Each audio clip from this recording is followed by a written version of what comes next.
सेवाएं है बाबू जी के प्रति इनके भाव है। अब मैं निवेदन करना चाहूँगा, पुराने जानकार जमीन से जुड़े हुए और अनुभवी जिन्होंने अपने जीवन के कई इनके साथ में हमारे को भी कुछ समय मिला काम करने का, हम छोटे थे लेकिन इन्होंने इस मंडल को उस ऊंचाई तक ले गए थे जिसकी कल्पना और परिकल्पना उस समय हमारे को भी नहीं थी। खूब अथक मेहनत प्रयास करके प्रसार व प्रचार में जौहर एक्सप्रेस की संतान चित्तौड़ से लगाकर दिल्ली तक और जयपुर तक भागा दौड़ी टाटा सुमो उस समय गाड़ी चलती थी जहां तक मेरे को ध्यान है। और 1997 की प्रतिष्ठा में हाथी किराए करने से घोड़े और साधु संतों को बुलाना और सर्वधर्म सम्मेलन करवाने, बहुत सारी इतनी सारे काम जहां तक मैंने जाने हैं। मैं अगर व्याख्या करना चाहूँ तो बहुत समय लग जाएगा। समय की मर्यादा को देखते हुए मैं आमंत्रित कर रहा हूँ श्री परबत सिंह जी राठौड़ सांडेर, आप पधारे, पूर्व राष्ट्रीय अध्यक्ष अदोप मंडल। धन्यवाद।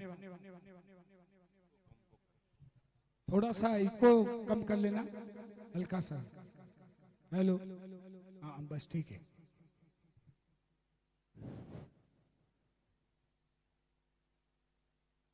सबसे पहले मैं अनूप सिंह जी का बहुत बहुत आभार प्रकट करता हूं कि जिनके सानिध्य में सुमेरपुर के सभी भाविकों ने मिलकर के बहुत ही शानदार जो 103वें निर्वाण महोत्सव का जो कार्यक्रम रखा है और इतनी शानदार व्यवस्था की है, मैं उन सभी भाविकों को तहे दिल से आभार प्रकट करता हूं और बहुत बहुत धन्यवाद देता हूं कि आज आपने 4 चांद लगा दिए इस मेले में। मैं ज्यादा समय नहीं लूंगा आपका, 2-4 बात कुछ जो मेरे पास में है मैं आपको बताना चाहूंगा कि जब मैंने एक पुस्तक में 24 और 25, अभी 2024 चल रहा है और 25 आने वाला है, उसके अंदर लिखी हुई भविष्यवाणी को जब मैंने देखा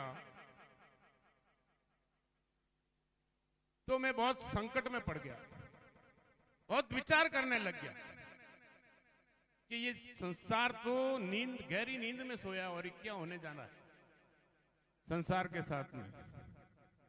और मुझे बहुत बड़ा डर लगा। क्यों लगा? कि 2020 में कोरोना काल में सबसे पहले मेरे बड़े भाई साहब का विकेट गिरा दिया। विकेट गिराने में समझते हो आप? मेरे बड़े भाई साहब को ले गए। 2021 में मेरे से बड़े सिस्टर थे,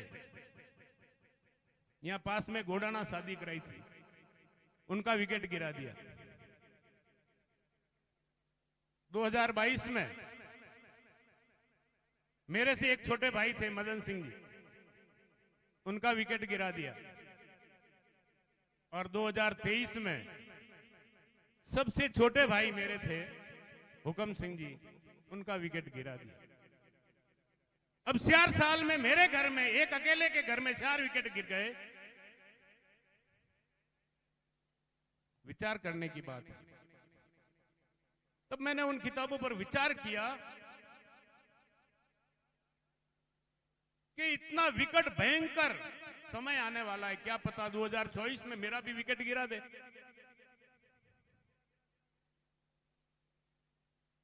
अगर मेरा विकेट गिर जाता है तो मेरी जो दिल की बातें हैं वो मेरे अंदर रह जाएगी। तो मैंने बहुत बड़ा सोच विचार कर, क्यों नहीं मेरे भाई, ये मेरा परिवार, जो आप बैठे हो मेरा परिवार हो और ये संसार पूरा मेरा परिवार है, क्यों नहीं इनको आगाह करूं, इनको चेतावनी दूं कि आप वैमनस्य को भूलकर एक दिल होकर के, बहुत ही आसान तरीका अनूपदास जी महाराज ने बताया है, उस रास्ते पर चल करके इस चाल का बंदोबस्त करवाना है और जगत हितकारिणी के माध्यम से इस बात, लिखी हुई बात को दुनिया के कोने कोने तक पहुंचाना आज के लिए हमारे लिए कोई मुश्किल काम नहीं है। पहले तो साधन नहीं थे, व्यवस्था नहीं थी, आज तो दुनिया में कहीं भी एक कंकर गिरता है तो अपने को उसकी आवाज सुनाई देती है। ऐसी व्यवस्था मालिक ने बना रखी है। तो 24 और 25 के अंदर उस भविष्यवाणी में यह लिखा है कि जितने भी देश है आपस में लड़ करके 2/3 दुनिया खत्म हो जाएगी, 1/4 हिस्से के लोग बचेंगे। अब वो बचेंगे कौन, उसका खुलासा उसमें नहीं किया है। हो सकता है कि अपन आज यहां बैठे हैं मिलकर के कर रहे, 25 में मिले भी नहीं और अपना विकेट भी गिर जाए, पता नहीं चलता इसका। इसलिए इस बात को, अनूप दास जी महाराज की बात को मजाक और मस्करी में न लेते हुए,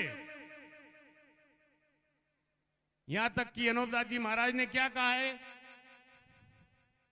कि रोटी खाना भी हराम जान करके इस काम को अपने घर से भी ज्यादा समझकर इस काम को करना है। अनूप दास जी महाराज ने ऐसी क्या बात बताई? अनूप दास जी महाराज ने इससे पहले तो बहुत बड़े बड़े ऋषि मुनि, बड़े बड़े जिन्हें आज सृष्टि के रचयिता मानते हो, ब्रह्मा विष्णु महेश, रामचंद्र जी, कृष्ण जी, नरसिंह जी, गुरु नानक जी, इतने बड़े बड़े महान संत पैदा हुए हैं, महान ऋषि मुनि हुए हैं, लेकिन जिस दो पता अनूप दास जी महाराज ने लगाया वो ब्रह्मा विष्णु महेश भी नहीं लगा पाए, वो रामचंद्र जी भी नहीं लगा पाए, कृष्ण जी महाराज भी नहीं लगा पाए, और जितने भी बड़े बड़े साधु संत पंडित फकीर कितने भी बड़े बड़े इंसान हुए वो उसका पता नहीं लगा पाए। और असली जानकारी जो अनूप दास जी महाराज ने आज संसार के सामने रखी है, इससे पहले किसी भी व्यक्ति ने, किसी भी देवी देवता ने, किसी को भी मानते हुए उन्होंने हमको ये जानकारी नहीं बताई। अनूप दास जी महाराज ने सिर्फ 2 बातें लिखी है इस किताब में कि संसार में 2 कुदरत चलती है,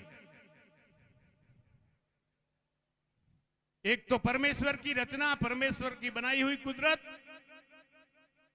दूसरी इंसान के द्वारा बनाई हुई कुदरत। जो इंसान के द्वारा बनाई हुई कुदरत है उसको परमेश्वर नहीं बना सकता, और जो परमेश्वर के द्वारा जो रचना रची गई है, यह कुदरत का सिस्टम बनाया हुआ है, उसको इंसान नहीं बना सकता। इतना फर्क है सिर्फ। आज जितनी भी टेक्नोलॉजी हुई है, कुछ भी देख लो आप, हवाई जहाज से लेकर के एक सुई तक जितनी भी जो विकास हुआ है, वो सारा का सारा इंसान की बुद्धि खोपड़ी का कमाल है, उसमें मालिक का हाथ नहीं है। और मालिक की कुदरत ऐसी पाक है कि एक बार जिस सिस्टम को बना देता है वो चीज उसी हालत में खराब होती है जब उसकी उम्र पूरी हो जाती है, उसके पहले वो कभी मरता नहीं है। ये उसने पाक सिस्टम बताया अनूप दास जी महाराज ने कि कुदरत का ऐसा पाक सिस्टम है। और ईश्वर है कौन? सारी दुनिया मालिक को कहां ढूंढ रही है? बड़े बड़े साधु संत पंडित फकीर बड़े बड़े वो नदियों के तटों पर बैठे हैं, अपने मठ लगाकर मालिक मिलेगा, कोई राख में, कोई कैसे करके में मालिक को ढूंढ रहा है, कोई मंदिरों में ढूंढ रहा है, कोई मस्जिदों में ढूंढ रहा है, कोई गिरजाघरों में ढूंढ रहा है, लेकिन मालिक कहां है? मालिक का घर कौन सा है और कौन विराजमान है? जब अनूप दास जी महाराज को किताब में शुरुआत में लिखना पड़ा कि हजार हजार शुक्र उस ज्योति स्वरूप निरंजन निराकार का है कि जिसने जमीन और आसमान को बनाया और तमाम सृष्टि को पैदा किया, परंतु उसकी कारीगरी का भेद किसी को मालूम नहीं हुए। ये जो सृष्टि अपनी आंखों से दिखाई दे रही है, हर जीवाजुन आपको दिखाई दे रही है, पंकेरु वगैरह जो भी झाड़ वनस्पति आप दिखाई रही है, सब जल की माया, जल ही परमेश्वर है और सबके अंदर मालिक की रोशनी है। हम सब जल से बने हुए हैं। जल, अग्नि और वायु इस पूरे ब्रह्मांड का संचालन करती है। आप जितने भी यहां विराजमान हो, अगर इन 3 गुणों में से अगर एक वायु आपके शरीर से निकल जाए तो सीधा आपका शरीर क्या बन जाएगा? लाश बन जाएगा। आपको घर में 4 घंटे भी रुकने नहीं देंगे, ले जाओ जल्दी भाई, प्राणांत हो गया है, ये मर गया है, अंत हो गया है। अंत किससे? एक चीज बाहर निकलने से, सिर्फ वायु बाहर निकलने से। तो ये 3 गुण इस 3 सृष्टि में समाये हुए हैं और इसी 3 गुणों से पूरी सृष्टि का संचालन हो रहा है।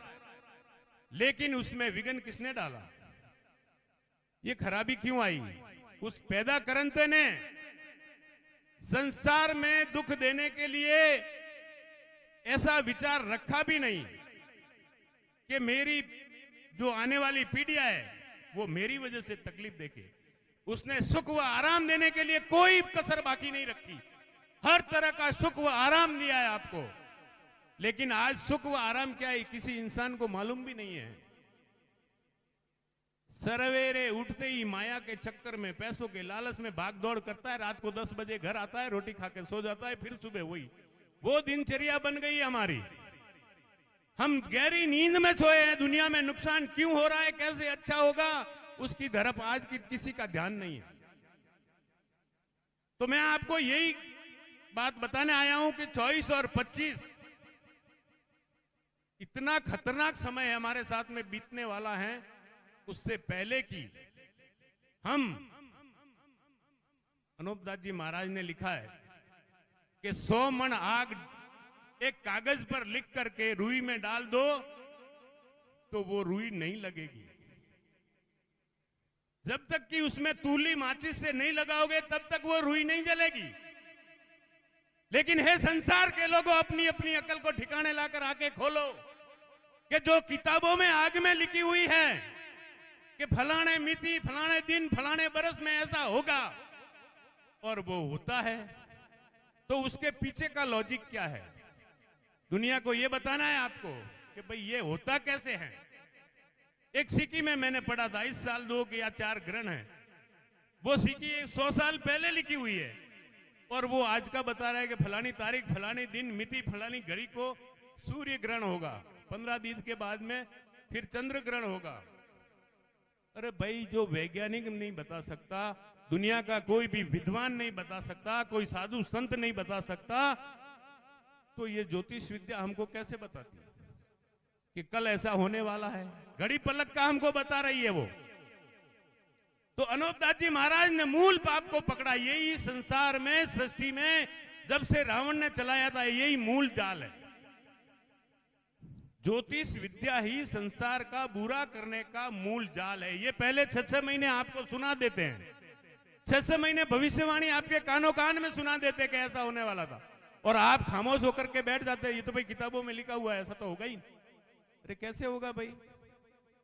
नहीं हो सकता, क्योंकि ये मालिक की कुदरत का सिस्टम है ही नहीं। कि मालिक की कुदरत का जो सिस्टम है वो पाक सिस्टम है, वो किसी भी चीज को एक बार कायम कर देता है तो वो हरगिज पूरी उम्र हुए बिगाड़ नहीं बिगाड़ सकता। ये मालिक का सिस्टम है और मालिक को कहीं और ढूंढने की जरूरत नहीं, वो आपके अंदर ही है। इस पेड़ में भी मालिक है, हर जानवर में भी मालिक है, चौपाए पंखेरु में भी जानवर मालिक बैठा है और आपके अंदर भी मालिक बैठा है। ये सारी रचना है वो मालिक का है, और मालिक के ही रूप हो आप, जल के ही रूप हो। सारा संसार, सारी सृष्टि, सारा ब्रह्मांड सब जल का रूप है। तरह तरह के रूप बनाए हैं और ये मालिक की कुदरत है, इसको पहचानना बहुत जरूरी है। ये जिस दिन समझ में आ गया तो आपको जाल फौरन ही समझ में आएगा है। और ये जितनी भी खराबियां हो रही है दुनिया में, आप 1 मिनट के अंदर इस बात को, ये जो आज का ये जो सिस्टम लगा हुआ है, इस सिस्टम के माध्यम से आप दुनिया के घर बैठे हर आदमी के कोने कोने तक आप पहुंचा सकते हो, कानों कान सुना सकते हो उसके कि आपका जो नुकसान हो रहा है दुनिया में, वो मालिक ईश्वर परमात्मा नहीं कर रहा है, करने वाला कोई और है। उसको आगे लाना, उसको पकड़ना है। अब जैसे ही वो किताबें पकड़ में आएगी, कौन पाप करवा रहा है, आपको मुंह से जुबान कहने की बात ही नहीं है, वो पकड़ते पकड़ते सीधे सीधे रास्ते पे जाएंगे, अपने आप सारा खेल समझ में आ जाएगा।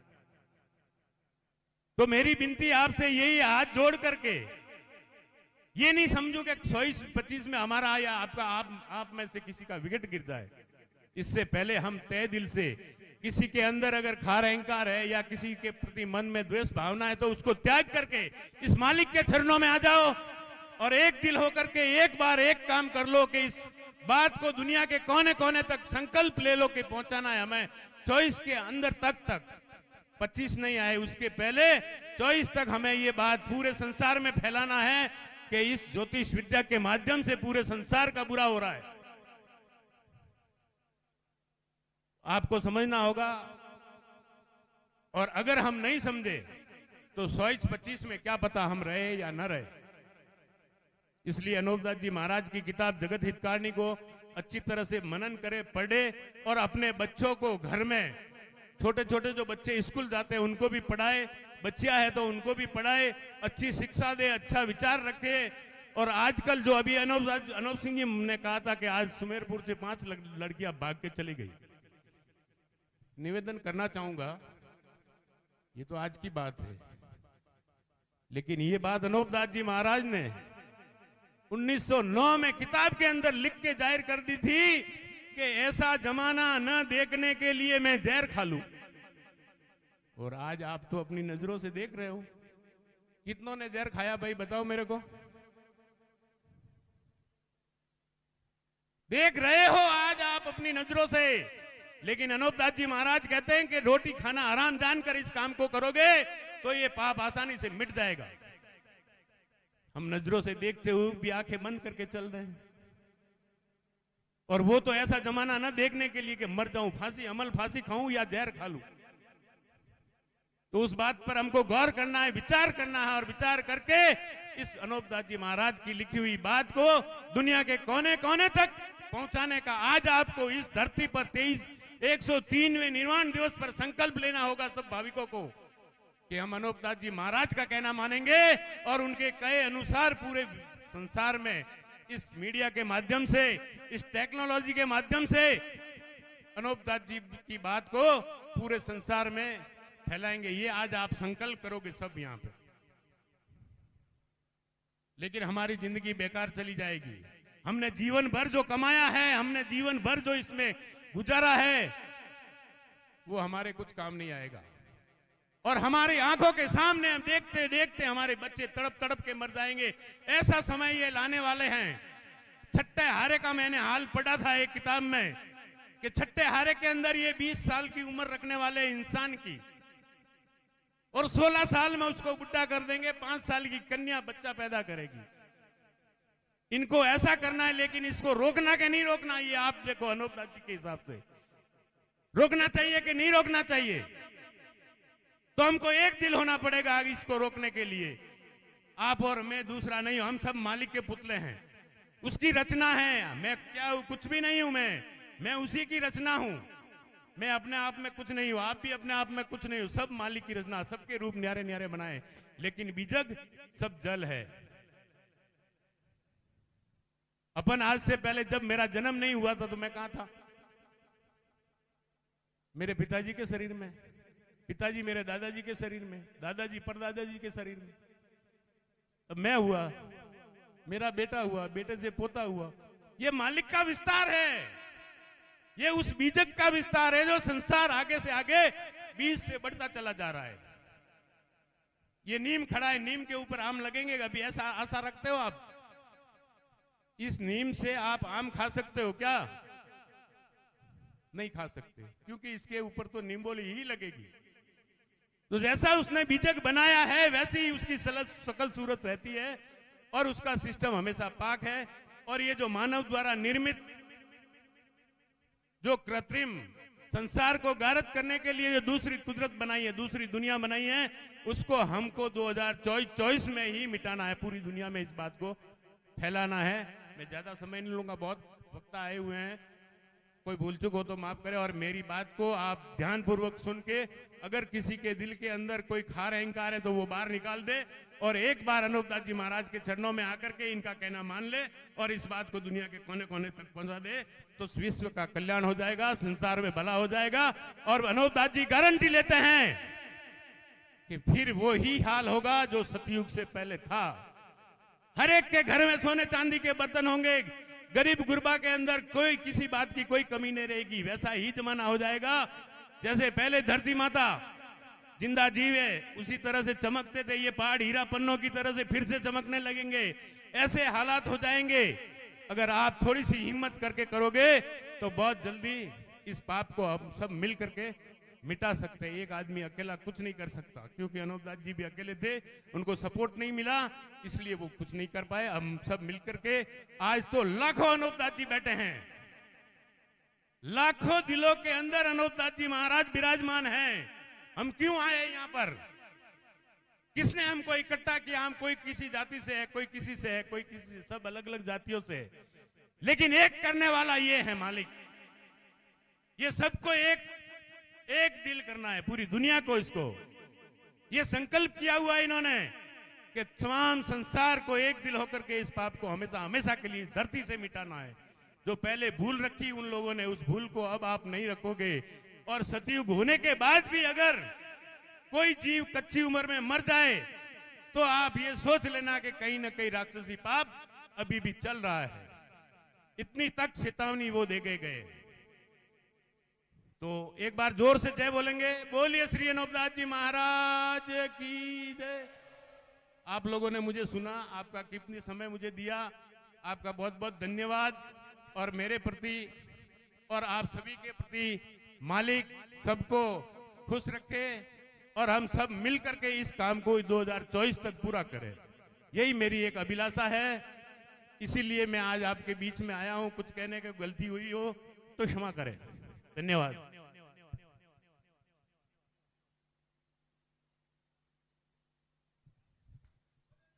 बोलो श्री अनूप स्वामी जी महाराज की।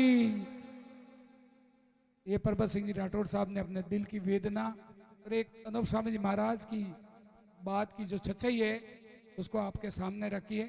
और आपके कहने का मतलब आप प्रचार किस तरीके से कर सकते हैं। दुकान पे बैठे बैठे एक अच्छा कोई मैसेज है आपका, उसको फॉरवर्ड करना है, उसको फेसबुक पे डाउनलोड करो, उसको यूट्यूब पे डाउनलोड करो। आपको कुछ भी करने की जरूरत नहीं है। ये जागृति इसी तरीके से आएगी और यही रास्ता है। इसी बीच में भजन कलाकार गायक हमारे बीच में आए हुए हैं पालड़ी से। पालड़ी वाले भाई कभी से उनकी डिमांड है मंच पर पधारें। पालड़ी वाले भाई भजन गायक एक बार मंच पे आए। उनके पश्चात भीमाणा वाले जो भजन गाने वाले आए हैं और मातुदास जी वगैरह और भी भाविक आए हैं, अपने गुरु भाई ठंडी वेरी से, कोलवाव से, खेतल्ली से। तो एक बार आप भी मंच पर पधारेंगे। पालड़ी वाले पहले पहुंच जाएं। पालड़ी एम, हाँ अभी कह रहे थे मेरे से पालड़ी जोड़ नहीं, पालड़ी एम वाले है क्या नारायण जी? तैयार है कोई? तो भीमाणा वाले पहुंच जाए पहले। हाँ पालड़ी वाले अभी कह रहे थे, क्या नाम है उनका? नाम बता दीजिए, यहाँ पर बैठे थे, नाम बोल दो। मुकेश जी, सुरेश जी आ जाओ। ये सुरेश जी तो इधर बैठे ना, आओ भाई मंच पे पहुंचो जल्दी। फिर एक भजन के, दो भजन के पश्चात और भी प्रवचन कार्यक्रम होते रहेंगे। आइए जल्दी से मंच पर साजबाज वाले पहुंच जाएं।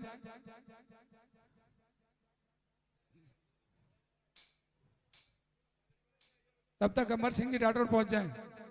अमर सिंह जी राठौड़ फिर प्रवचन चलेंगे। एक बार आगे रखे, आज आ रहे, ठीक है आ जाने दो, थोड़ा सा आने में। ओ भाई साहब, पालड़ी वाले पहुंच जाए। आइए बिल्कुल स्वागत है आपका। आपके साथ और कौन है? बुला लीजिए उनको। हाँ वो क्या नाम, किनको बुला? जेठा महाराज जी आपकी सहायता चाहते हैं। जेठा महाराज जाए का भी विराजमान हो, यहाँ पर पहुंच जाए मंच के पास। मनीष भाई आ जाए। मनीष भाई उधर बैठे। मनीष भाई आओ जल्दी से, आओ भाई। नाम बोलने की क्या जरूरत है, एक बार सबको बोल दिया साथ में। आप इनके साथ पालड़ी वाले और गाने वाले तो पहुंच जाए।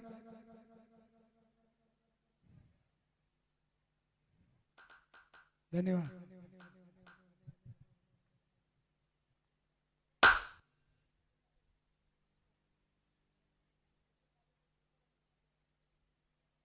और सुबह मालिक अनूप स्वामी जी महाराज की शोभा यात्रा है, आप सबको शरीक होना है। जाएंगे तो फिर शोभा यात्रा का जो बड़ा आनंद है वो फिर आप ले नहीं पाएंगे।